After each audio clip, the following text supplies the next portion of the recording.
সালামু আলাইকুম। আমি আসলে ক্যাপশনটা নিয়েছি কমেন্ট থেকে।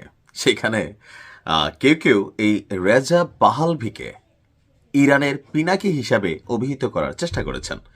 যে পিনাকিদা তিনি যেমন ফ্রান্স থেকে ডাক দিয়ে প্রথম আলো, ডেইলি স্টার উড়িয়ে দিয়েছিলেন, বা বিভিন্ন সময় গরু দিয়ে দিয়ে জিয়াফতের আয়োজন করেন, আর আমাদের আলেম শ্রেণীদের মধ্যে একাংশ সেই জিয়াফত খাওয়ার জন্য রাজপথে অনেক ঘটনা ঘটানোর জন্য জীবন দিতে প্রস্তুত। এটা কিন্তু বাস্তব। তো ওইরকম রেজা পাহালবিরও একটা নির্দিষ্ট সমর্থক গোষ্ঠী আছে।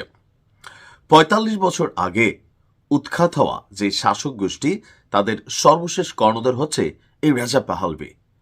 সাম্প্রতিক সময়ে গেল ৪৫ বছরের মধ্যে সর্বোচ্চ লেভেলের বিক্ষোভ হয়েছে ইরানে।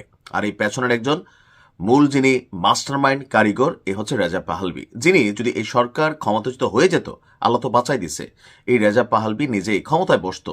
তবে ট্রাম্পের কিছুটা দ্বিমত ছিল যে এই ক্যারেক্টারকে বসাবে নাকি বসাবে না। যাই হোক, সাধারণ অর্থনৈতিক ইস্যুতে একটা আন্দোলনকে প্রায় ১৬,০০০ মানুষের প্রাণহানির ঘটনা, ২৫ থেকে ৩০,০০০ মানুষ আহতের ঘটনার পেছনে মূল কারিগর ছিল রেজা পাহালবি। তার ডাকে সাড়া দিয়ে মানুষ রাস্তায় নেমেছিল।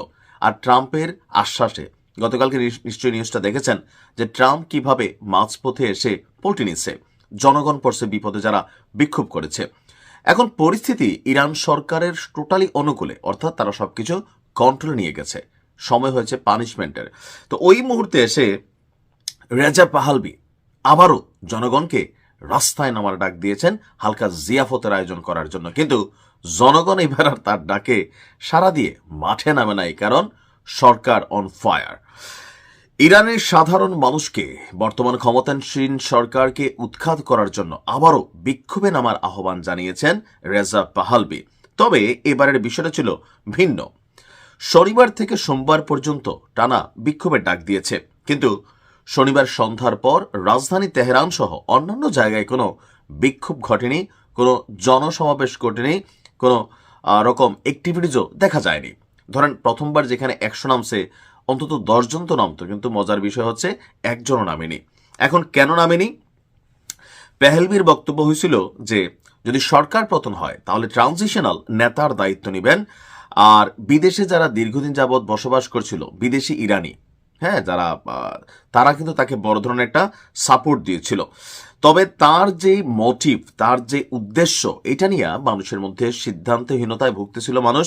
আর বিশেষ করে যখন দেখা গেল যে ইরানের ইস্যুতে পশ্চিমা শক্তিগুলো একত্রিত হচ্ছে, পেছন থেকে কাহিনী করতেছে, ইরানের যারা মূল জনগণ তারা বিক্ষোভ কার বিরুদ্ধে করতেছিল? তার রাষ্ট্রের বিরুদ্ধে। কি ভাঙচুর করতেছিল? তার রাষ্ট্রীয় সম্পত্তি। কাকে মারতেছিল? তার দেশেরই পুলিশ। পুলিশ কাকে মারতেছিল? তার দেশের জনগণ। এই যে একটা হিউজ ঘটনা ঘটে গেল, এটাতে লাভ কার হলো, ক্ষতি কার হলো? ক্ষতি হয়েছে দোনোটা ইরানেরই হয়েছে। লাভ যদি হইতো সেটার ফলটা ভোগ করতো আমাদের যেমন এনসিপির নেতাকর্মীরা ফল ভোগ করতেছে, ওইরকম এই রেজা পাহালবি বা তার সমর্থক গোষ্ঠী একটা এখানে গজায় উঠতো, যারা রাতারাতি ইরানকে ক্ষমতায় বসেই পরমাণু কর্মসূচি বন্ধ করে দিত, ইসরায়েলকে স্বীকৃতি দিত, এরকম আরও অনেক। তেলটা হয়তো আমেরিকার কাছে বেচা দিত। এগুলো ইরানের জনগণ বোঝে, কারণ ইরাক, সিরিয়া, আফগানিস্তানের পরিণতি দেখে আরব দেশগুলা কিন্তু সচেতন। তো এবার রেজা পাহালবিকে, তার বিরুদ্ধেও হয়তো ব্যবস্থা নিতে যাচ্ছে আপনার ইরান। তবে যেহেতু মার্কিন যুক্তরাষ্ট্রে বসবাস করে, স্বাভাবিকভাবে তার মতন একজন ক্যারেক্টারকে ইরান ধরে আনার সুযোগ নেই। কিন্তু ইরান বলছে যদি এবার কেউ রাজপথে সরকার বিরোধী অবস্থানে যায় বা পশ্চিমাদের এজেন্টের ভূমিকা পালন করে, বালিশ ছাড়া ডাইরেক্ট সহায় দিবে। এখানে কোনো রকমের আপোষ নাই। ভালো থাকুন। আসসালামু আলাইকুম।